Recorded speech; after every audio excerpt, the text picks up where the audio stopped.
Hey Isabel, do you know what's so great about the Model T Ford? What? It's affordable. Oh, speaking of Ford, we'll be talking about the 1920s and scientific management. Hello, my name is Christine Lim and this is Crash Course U.S. History. And I'm Isabel Lee. World War I was a little bit before the time that we're going to talk about today, but World War I was important because it led to the economic burst that is important in the 1920s. And this allowed Ford to create his new invention called the assembly line, which he based off Frederick W. Taylor's scientific management. And a bunch of other companies copied Ford's idea, and so that led to mass consumerism because those companies were able to mass produce and more people were able to buy more things. And because they were able to buy more things, this rose the standard of living and led to mass consumerism. So since there are more products available, there are also more inventions like the microwave, the toaster, the refrigerator, and this is important in the home because women were able to buy these items, and since they had more time to do other stuff, so they questioned what they were going to do. So we're going to talk about women a little bit later. But we're going to be talking about technology right now and how that helped the economy. So the radio, the airplane, which was further popularized by Charles Lindbergh, these were all crucial to boosting the economy and leading to people spending on the bull market or credits, which is when they use credit cards rather than paying with money. The radio was also important because it led to mass communication. So people were able to share more ideas, and music was able to reach further, and yeah.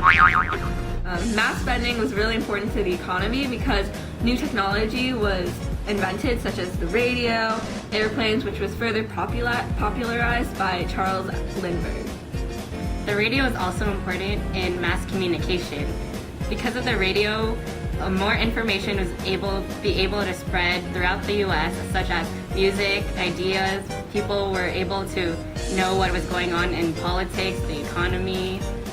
So after World War I, everyone retreated to a policy of isolationism, which was America was going to do their own thing while Europe was going to do their own thing.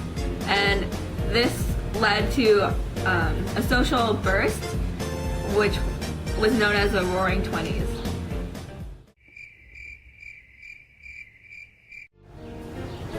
Along with mass consumerism came new inventions and new technologies.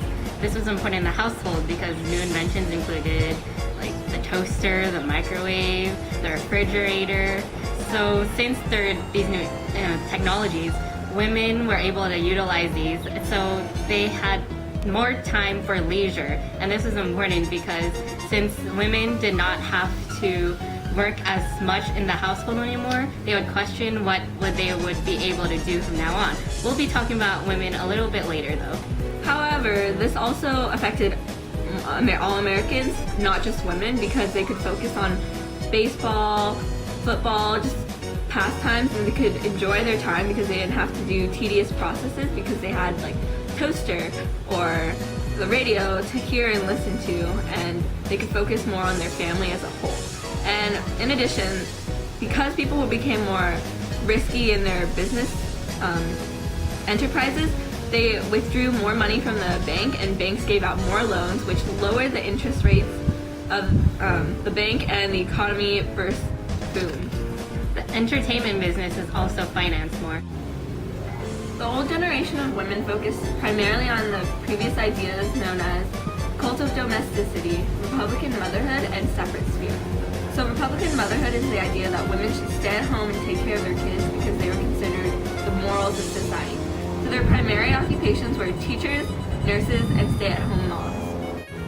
The cult of domesticity was the idea that men and women had different roles, and the separate spheres was further based off of this idea, which stated that men were in charge of the public domain, which was the economy and politics, while women were in charge of the private domain, which was childbearing, taking care of the house, taking care of the kids.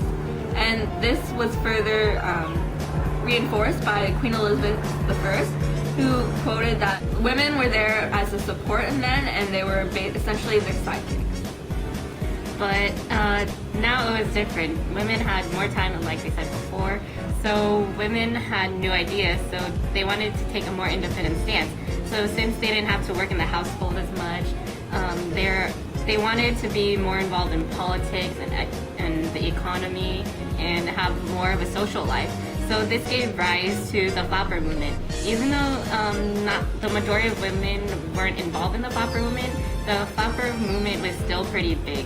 So women became more risque, they wore shorter hemlines, they wore more risque bathing suits. Some key figures in the women's movement included Alice Paul, Margaret Sanger, and Jane Addams. Alice Paul helped increase the right to vote. She solicited extremely to Wilson during this time, and eventually this led to the 19th Amendment, which gave women suffrage. Margaret Sanger was also a key figure in the women's movement because she advocated for birth control. This was a completely revolutionary idea because women were expected to have children and to take care of them, while birth control offered a contradictory method which gave women the right to have children when they wanted instead of having a bunch of kids. And Jane Addams was in charge of the Hull House, and this was a social movement which helped people in poverty, helped minorities, and helped people have a way of literacy and just assimilating better into society. Even though women played a big role in social changes, the African Americans also had a big role in social changes at this time. So the African Americans started the movement of the Harlem Renaissance. So they started new movements in music, in literature, in fashion. So the music, they give rise to jazz, which became big, and the radio helped propel the popularity of jazz. And there are African American writers and... So some key figures in the Harlem Renaissance include Langston Hughes, Ida B. Wells, and this helped propel the African American movement and helped advocate for change and equality. It wasn't just African Americans, they also influenced a lot of white figures that helped boost the Harlem Renaissance. And along with the Harlem Renaissance, there is also the Lost Generation. And these were the people of the Lost Generation were the veterans who came back from the war. So they had trouble fitting back into society. They needed jobs, but there's a lot of them. And a lot of the people of the Lost Generation were writers. So we'll be talking about the political aspects of the 1920s, which focused on isolationism, which was the idea that America should focus on their own matters and isolate itself from the rest of Europe. And this was primarily because of World War I. So Wilson advocated for the Treaty of Versailles, which called for a League of Nations and for a bunch of nations to have treaties with each other, called for no secret treaties, and called for economic ties. But the House and the Senate were opposed to that. And it also focused on self-determination, which was the idea that a country can rule itself without any foreign influence.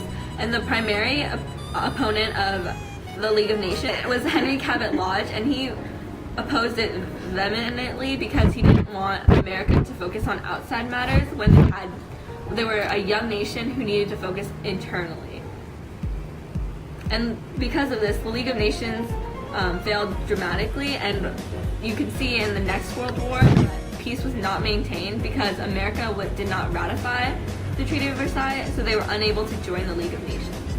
And this led America into isolationism. Because of the popularity of isolationism, nativism further became more popular. And this was the primary idea of the Know Nothing Party, which was that America should stay America and minorities should stay out. So as more minorities migrated to the United States, the opposition to immigrants grew. So this was evident in the Gentleman's Agreement between the Japanese government and the U.S. government. So the agreement called that there would be no more Japanese immigrants, but Japanese immigrants currently living in the United States would be given equal opportunities in schools and other social things.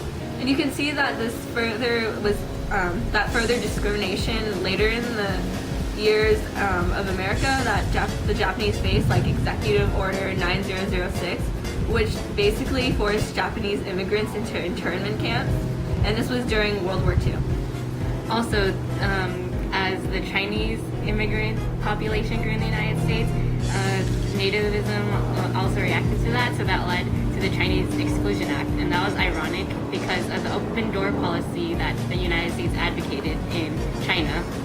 And the open door policy basically said that there would be different foreign influences on China, but it would be an open door. So Britain, US, and France, they all had an opportunity for economic prosperity in China.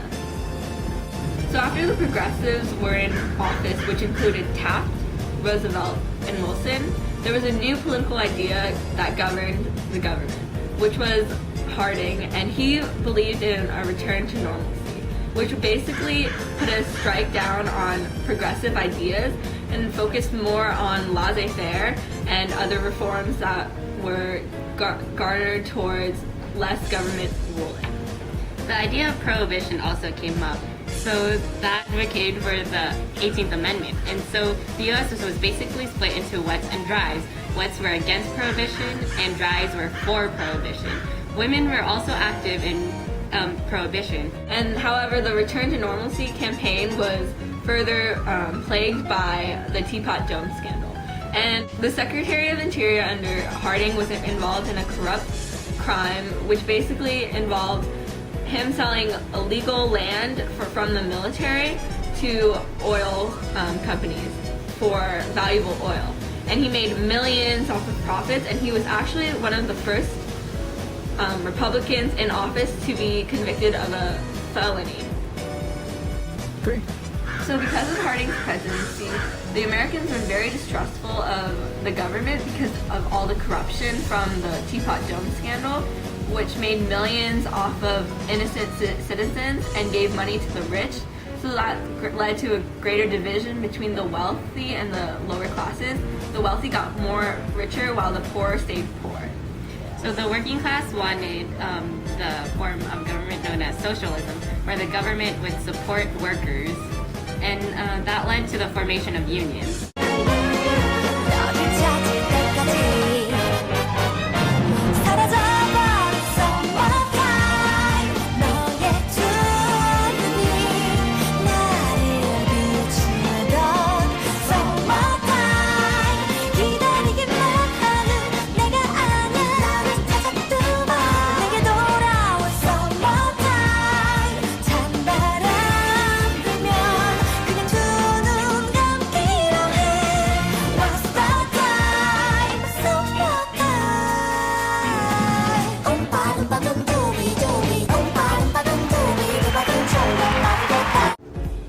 The 1920s were an important part in America as a whole because it led to more radical movement away from tradition in social aspects, political aspects, and economic aspects. So that's it for this week. And next week we'll be talking about the Dust Bowl, 1930s, the Great Depression, and why Hoover sucks. Yeah.